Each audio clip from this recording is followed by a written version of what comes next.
So as far as individual drills with linebackers, I run these drills every day, and I've got a video on the next slide. I run these, 6 or 7 drills every day. The first thing I do is get them on the bags to warm up.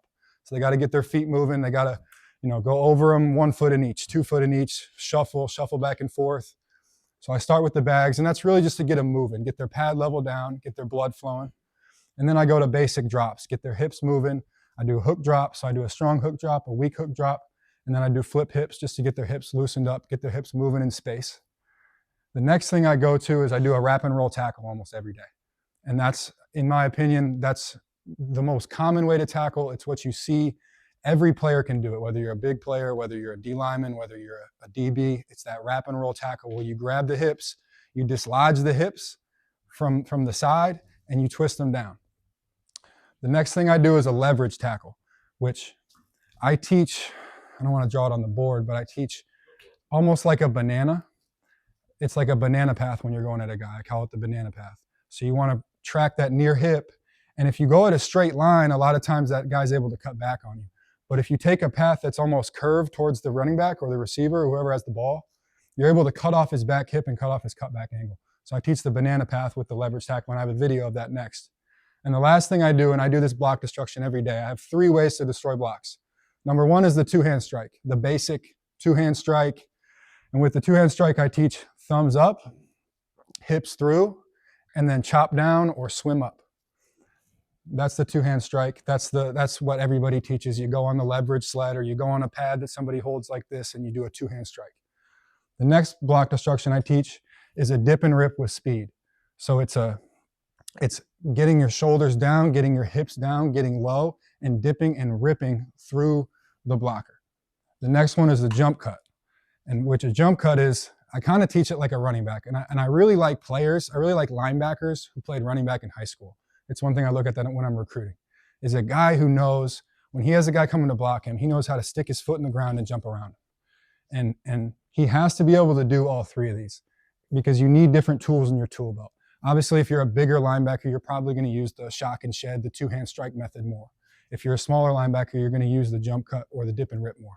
But those are the 3 block destruction techniques I teach. And then the extra drills. So this is more of a week-to-week thing. And it's dependent on the opponent. It's dependent on our scheme that we're running that week. It depends on the offensive scheme that we're playing against. I start with run fits, which is obviously going to be different depending on if a team runs more counter, if a team runs more power or zone or outside zone, depending on the run fits. We go through run fits with our guys. What happened here? I gotta wiggle the mouse. Oh, there we go. So the run fits are week to week. It depends. And a lot of times I bring down the DBs too, because our rover or our strong safety will be in the fit. Sometimes even the corner's in the fit, depending on the defense or depending on the week. Then I go to coverage specifics, which we play a lot of cover 4. So for example, we play cover 4. So I'll go half field, and I'll get 2, sometimes 3 receivers out there, and I'll give them the hot routes for the week. So whether that's drive, whether that's stick, whether that's star, whether that's snag, I'll give them the hot routes for the week, and I'll have them play zone coverage against those routes so they can feel those on air. The next one is man coverage. Sometimes I work man coverage if we're playing more man that week. With man coverage for linebackers, the important thing to know is know your leverage. And obviously with DB, you need to know your leverage too. Typically when we're too high, you're inside leverage because you have a safety outside of you. If you're 1 high, you're going to be outside leverage because you want to force everything back inside to the post safety.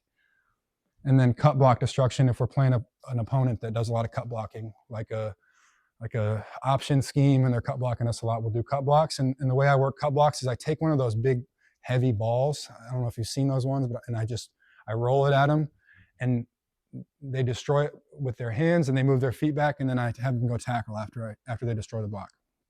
And there's some more that I'll add on depending if I think something needs some work, whether it's working on edge pressures, blitzes, things like that.